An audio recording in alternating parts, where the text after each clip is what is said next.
জয় হিন্দ, জয় Bharat. Dear viewers, এটা আপনাদের কাছে অজানা নয় যে বাংলাদেশের সংখ্যালঘুদের, বিশেষ করে হিন্দুদের অবস্থা দিনকে দিন খারাপ হতে যাচ্ছে। হিন্দু মন্দিরগুলো পোড়ানো হচ্ছে, দেবদেবদের মূর্তি ভেঙে ফেলা হচ্ছে, মানুষ মেরে প্রকাশ্য চৌরাস্তায় ঝুলিয়ে দেওয়া হচ্ছে, হিন্দুদের বাড়িতে ঢুকে তাদের করা হচ্ছে, তাদের গুদাম, তাদের বাড়িঘর, দোকানপাটে লুট করা হচ্ছে। এমনকি বিখ্যাত বাংলাদেশি গায়ক রাহুল আনন্দ, যিনি আন্তর্জাতিক স্তরে তার দেশ বাংলাদেশকে প্রতিনিধিত্ব করেন, তার বাড়িটাকেও কিন্তু জ্বালিয়ে দেওয়া হয়েছে। পৃথিবী জুড়ে সে যতই বাংলাদেশের নাম উজ্জ্বল করুক না কেন, যেহেতু তিনি হিন্দু, তাই তার কোনো ক্ষমা নেই।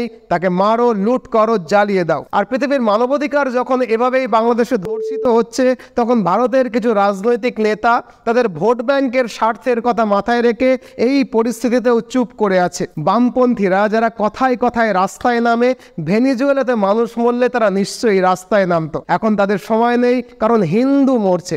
বুদ্ধিজীবী যে শব্দটা এখন গালাগালে পরিণত হয়েছে, এদের কাছেও আপাতত মোমবাতি কেনার মতো পয়সা নেই। কিছু কিছু বিশেষ ইউটিউবাররা যারা ভারতের পান থেকে চুন খসলেই ভিডিও বানাতে শুরু করে, আপাতত তারা চোখে কিচ্ছুটা দেখতে পাচ্ছে না। ভারতের বলিউড সেলিব্রিটিরা যারা এই কিছুদিন আগেই প্যালেস্তাইনের পক্ষে অল আইস টু রাফা পোস্ট করে করে টুইটারে একেবারে ট্রেন্ডিং করে ফেলেছিল, তাদের কাছে হিন্দু লাইভ ম্যাটার করে না। কিন্তু আমাদের মতো যারা সাধারণ মানুষ, সাধারণ হিন্দু, তারা কিন্তু রীতিমতো আতঙ্কে আছে এই ভেবে যে এমন পরিস্থিতি না আবার ভারতেও তৈরি হয়ে যায়। জানি আমার কথাটা কোথাও হয়তো পৌঁছবে না, জানি আমি একজন সাধারণ মানুষ, কিন্তু তবু আমাকে এই পরিস্থিতিতে কথা বলতেই হচ্ছে, আওয়াজ তুলতেই হচ্ছে। লেখাপড়া জানা একজন মানুষ হিসাবে এই মুহূর্তে আমার মনে পড়ছে দ্বিতীয় বিশ্বযুদ্ধের সময় নাৎসিদের বিরুদ্ধে লেখা মার্টিন নিমোলারের একটা কবিতা।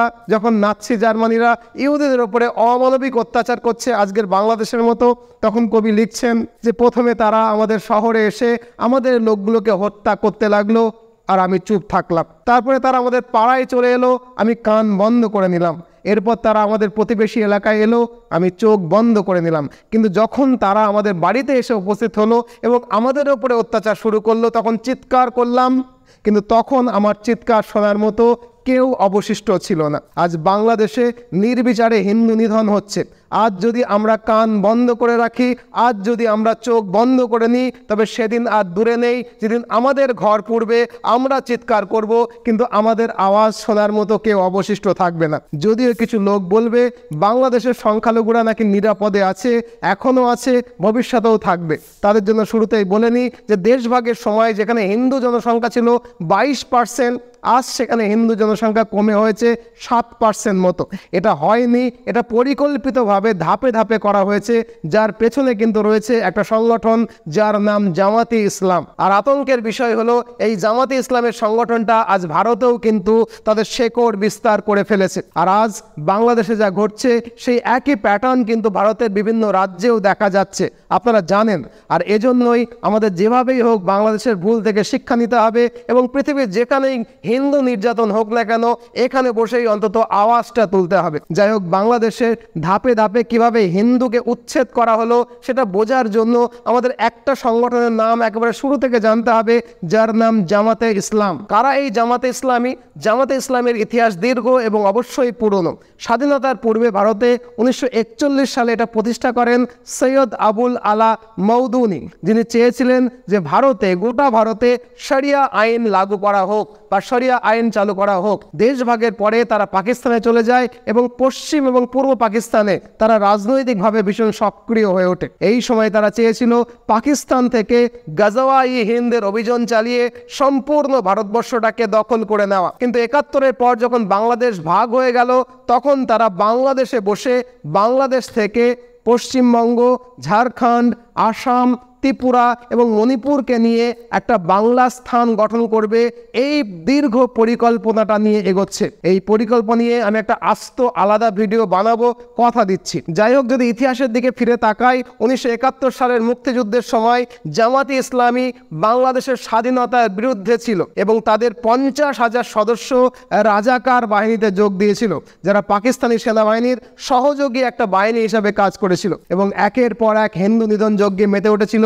গোটা পূর্ব পাকিস্তান জুড়ে। 71-এর মুক্তিযুদ্ধের সময় পাক সেনা আর জামাত ইসলামের রাজাকাররা যখন বেছে বেছে হিন্দু নিধন করছিল, সেই অত্যাচারে অতিষ্ঠ হয়ে যখন পূর্ব পাকিস্তানের হিন্দুরা ভারতে চলে আসার সিদ্ধান্ত নেয়, সেই সময় সেখানে মোট 12টা গ্রামের হিন্দুরা ভারতে যাওয়ার জন্য একত্রিত হয়েছিল। কিন্তু সেখানে এক বিশাল গণহত্যা ঘটে যায়, যা পুরোপুরি জালিয়ানওয়ালাবাগের হত্যাকাণ্ডের মতোই। সেখানে শিশু, বৃদ্ধ, নারী কাউকে ছাড়া হয়নি।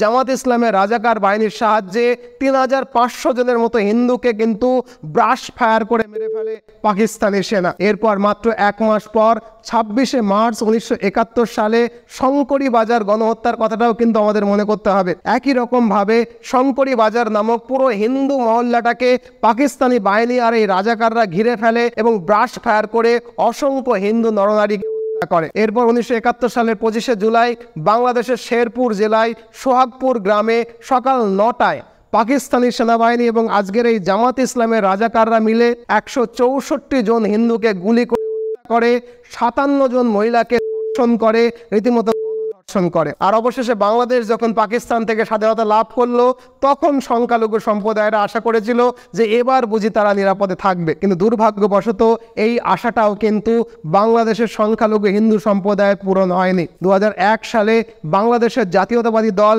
বিএনপি নির্বাচনে জয়লাভ করলে তারা 150 দিন ধরে একটা হিন্দু বিরোধী অভিযান শুরু করে। এই সময়ে 18,000-এর বেশি অ্যান্টি হিন্দু ঘটনা ঘটেছিল, যেখানে 1000 হিন্দু মহিলাকে ধর্ষণ করা হয়েছিল, যার মধ্যে 200 হিন্দু মহিলাকে ধর্ষণ করা হয়েছিল। এই গণহত্যার ফলে প্রায় 50,000 হিন্দু বাংলাদেশ ছেড়ে ভারতে আশ্রয় নিতে বাধ্য হয়েছিল। একই রকম ভাবে 2013 সালে 44 জন হিন্দুকে হত্যা করা হয়েছিল এবং 50টা মন্দির এবং 1,500 হিন্দু বাড়ি এই হামলার শিকার হয়। 2013 সালে বাংলাদেশের আন্তর্জাতিক ট্রাইব্যুনালে যখন এই জামাত ইসলামের নেতাদের বিচারের শাস্তি দেওয়া হচ্ছিল, তখন তারা সহিংসতা শুরু করে এবং হিন্দুদের ওপরে এসে হামলা চালায়। বিচার হচ্ছিল আন্তর্জাতিক ট্রাইব্যুনালে আর মার খাচ্ছিল বাংলাদেশের বেচারা হিন্দুরা। এগুলো কিন্তু কোনো বিচ্ছিন্ন ঘটনা নয়। হিন্দু সম্প্রদায়ের উপরে ধারাবাহিক হামলার একটা দীর্ঘ তালিকা রয়েছে। আন্তর্জাতিক রিপোর্ট অনুযায়ী 2013 থেকে 2024 সালের মধ্যে শেখ হাসিনা শাসনকালেও কিন্তু 3600 এরকম অ্যান্টি হিন্দু ঘটনা ঘটেছে, বাংলাদেশেই ঘটেছে। আর বর্তমানে শেখ হাসিনা সরকারের পতনের জন্য যে ছাত্র আন্দোলন হয়, সেখানেও কিন্তু একই রকমভাবে হাত রয়েছে এই জামাতে ইসলামের সংগঠনটা। কারণ আমরা স্পষ্ট দেখতে পাচ্ছি ছাত্র আন্দোলনের মাধ্যমে একটা সরকারকে উচ্ছেদ করার নামে কিভাবে গোটা বাংলাদেশ জুড়ে হিন্দু নিধন যজ্ঞ শুরু করেছে জামাতে ইসলাম। বাংলাদেশ সরকার এই জামাতে ইসলামকে 2 বার নিষিদ্ধ করেছিল বটে, যুক্তরাষ্ট্র এটিকে সন্ত্রাসবাদী সংগঠন হিসেবে ঘোষণাও করেছে, তবুও এটি বিভিন্ন নামে পরিচালিত হচ্ছে এবং এখনো সক্রিয় রয়েছে। এর ছাত্র শাখা, যেটা ইসলামী ছাত্র শিবির নামে পরিচিত, বাংলাদেশের আজকের এই ছাত্র আন্দোলনের পেছনে এই ছাত্র শিবিরই কিন্তু মূল মাস্টার মাইন্ড। আর এই কথাটা কিন্তু আমি বলছি না, এই কথাটা কিন্তু এখন দিনের আলোর মতো পরিষ্কার। আর এখন এই রকম পরিস্থিতিতে যদি আপনি ভাবেন যে এটা তো কেবল প্রতিবেশী দেশে ঘটনা ঘটেছে, তাহলে ভুল করবেন। এই সন্ত্রাসী বাংলাদেশি সংগঠনটা ভারতেও প্রবেশ করেছে এবং সক্রিয় হয়ে উঠেছে। UNHCR এর একটা আন্তর্জাতিক রিপোর্ট অনুযায়ী ভারতে অনেক বোমা বিস্ফোরণের পেছনে এই সংগঠনের হাত ছিল। 2013 সালে বিশ্বের একটা ঐতিহ্যবাহী স্থান বোধগয়া মন্দিরে যে ধারাবাহিক 9টা বোমা বিস্ফোরণ ঘটেছিল, তার পেছনে কারা ছিল? এই জামাত ইসলাম সংগঠনটাই কিন্তু ছিল। 2014 সালে পশ্চিমবঙ্গের বর্ধমান জেলার খাগড়াগড় বিস্ফোরণেও এই সংগঠনের নামই কিন্তু উঠে এসেছিল। ফেব্রুয়ারি 2018 সালে কলকাতা স্পেশাল টাস্ক ফোর্স যখন 6 জন অবৈধ বাংলাদেশি নাগরিককে গ্রেপ্তার করে, যাদের সন্ত্রাসী সংগঠনের সঙ্গে সম্পর্ক ছিল, সেই সংগঠনটার নামও কিন্তু জামাত ইসলাম। তাদের জিজ্ঞাসাবাদের পর জানা যায় যে এই সংগঠনটা ভারত জুড়ে একটা বড়সড় নেটওয়ার্ক তৈরি করে ফেলেছে। ব্যান হওয়ার পরেও এই সংগঠনটা ভারতে জামাত উল মুজাহিদিন নামে একটা সন্ত্রাসী সংগঠন চালাচ্ছে, যা মূলত নিষিদ্ধ সংগঠনেরই একটা উইংস। UNHCR এর রিপোর্ট অনুযায়ী ভারতের এইসব অপারেশনগুলো নেতৃত্ব দিচ্ছিলেন সালাউদ্দিন সালিয়া নামে একজন ব্যক্তি। সালিয়া ইসলামিক ছাত্র শিবির, যা জামাতে ইসলামের ছাত্র উইংসের সদস্য ছিল এবং 2014 সালে অবৈধভাবে ইনি বাংলাদেশ থেকে ভারতে ঢুকে আসে। কলেজের দিনগুলো থেকে এই সালিয়া ইসলামী ছাত্র শিবিরের সদস্য ছিল এবং পরে জামাত উল মুজাহিদিনে যোগ দেন এবং ভারতে প্রবেশ করে সালিয়া তার সংগঠনটার একটা একটা নতুন উইংস তৈরি করেন যার নাম জামাত উল মুজাহিদিন ইন্ডিয়া। এর প্রতিষ্ঠা করেন। কিছু বছরের মধ্যেই এটি 8টি ইউনিট গড়ে তোলে এবং এই প্রত্যেকটা ইউনিটে কিন্তু অনেক অনেক সদস্য নিযুক্ত হয়ে গোটা ভারতবর্ষে তাদের সন্ত্রাসী কার্যকলাপ চালিয়ে যাচ্ছিল। UNHCR এর এই আন্তর্জাতিক রিপোর্টে এই সংগঠনের কৌশল সম্পর্কেও কিন্তু বিস্তারিত সমস্ত কিছু বলা আছে। তারা ভারত বিরোধী একটা সশস্ত্র সংগ্রামের পরিকল্পনা করছে এবং ভারতীয়দের নিয়োগ এবং ব্রেন ওয়াশ করছে। এই রিপোর্টের লিঙ্ক আমি ডেসক্রিপশন বক্সে দিয়ে দেবো। যদি আমার কথা বিশ্বাস না হয়, ডেসক্রিপশনের বক্স থেকে ওই রিপোর্টটা আপনারা নিজেরা পড়ে নেবেন। 2019 সালে কেন্দ্রীয় সরকার জামাত উল মুজাহিদিনকে নিষিদ্ধ করে এবং সালিয়ার মাথার দাম 5 লক্ষ টাকা ঘোষণা করে দেয়। তবে NIA এর মতে পশ্চিমবঙ্গ এবং আসামের মতো রাজ্যগুলোর সীমান্ত যেহেতু খুবই শিথিল, এর ফলে অনেক অবৈধ বাংলাদেশি অভিবাসী ভারতে প্রবেশ করে আসছে এবং এটা কন্টিনিউয়াসলি প্রবেশ করেই যাচ্ছে। সম্প্রতিকালে গতকালই আমি এই বিষয়ে একটা আস্ত ভিডিও বানিয়েছি, আশা করি সেই ভিডিওটা আপনারা দেখে থাকবেন। সেখানে আমি বিস্তারিতভাবে বলেছি কিভাবে অবৈধ বাংলাদেশি অনুপ্রবেশকারী জামাত ইসলামের বাংলা স্থান গঠনের পরিকল্পনার অংশ হিসাবে অবাধে ভারতে প্রবেশ করছে এবং আমাদের জনবিন্যাসটাকে পাল্টে ফেলছে। ওই ভিডিওটাতে আমি প্রমাণ করে দেখিয়েছি যে এটা কেন ভারতের নিরাপত্তার জন্য, জাতীয় নিরাপত্তার জন্য রীতিমতো একটা হুমকির বিষয়, আর এর থেকে বাঁচতে গেলে আমাদের কি করতে হবে সেটাও কিন্তু আমি ওই ভিডিওতে বলেছি। ওই ভিডিওটা দেখে নেওয়ার অনুরোধ করব। এখন লাখ টাকার প্রশ্ন হলো, এই যে সমস্যা, এর থেকে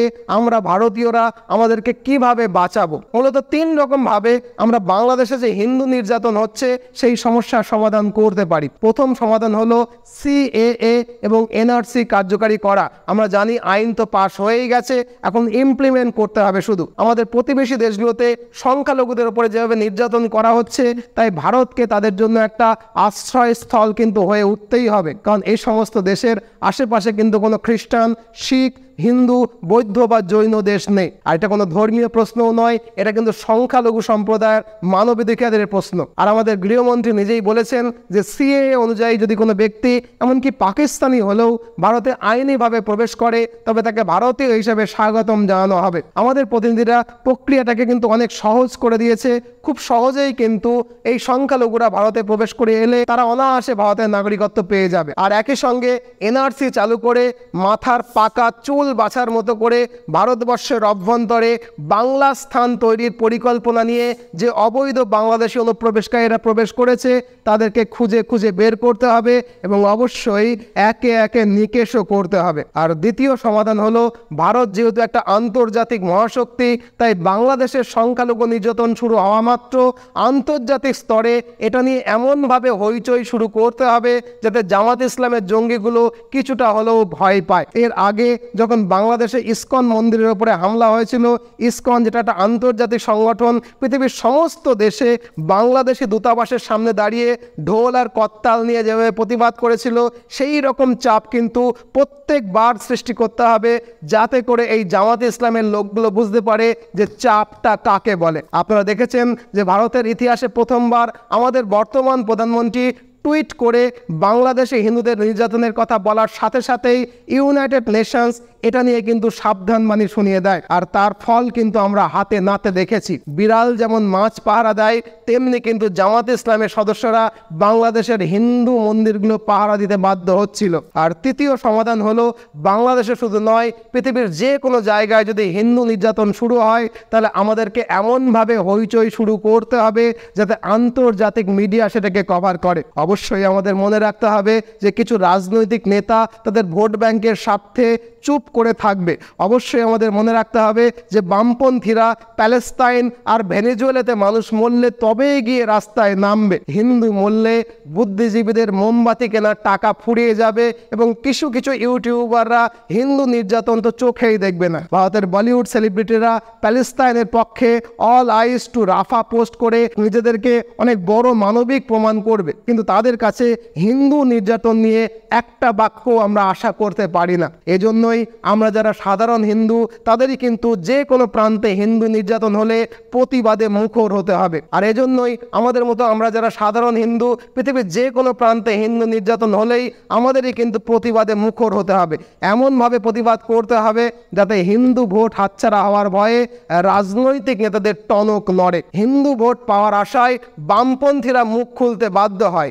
ভিউজ কমে যাওয়ার আশায় ইউটিউবাররা ভিডিও বানাতে বাধ্য হয়। নিজেদের জনপ্রিয়তা ধরে রাখার জন্য আমাদের আওয়াজের সঙ্গে আওয়াজ মিলিয়ে বলিউডের সেলিব্রিটিরা কথা বলতে বাধ্য হয়। হইচই করতে হবে, পথে নামতে হবে, প্রতিবাদ আন্দোলন করতে হবে, কিছু না হলে সোশ্যাল মিডিয়ায় কোনো একটা পোস্টে কমেন্ট বক্সে প্রতিবাদ করতে হবে। দায়িত্ব কিন্তু আমাদেরকে নিতে হবে, কারণ এই দেশটা কিন্তু আমাদের দেশ, আমাদের ভারত মাতা। আমরা আমাদের দেশটাকে বিদেশি জিহাদি জামাত ইসলামের গাজওয়া-ই হিন্দ বা বাংলা স্থান বানানোর পরিকল্পনাটাকে সফল হতে দিতে পারি না। ভালো থাকবেন, হাতে হাত ধরে থাকবেন, একত্রিত থাকবেন, সদা সর্বদা ভারতের পক্ষে থাকবেন। জয় হিন্দ, জয় ভারত।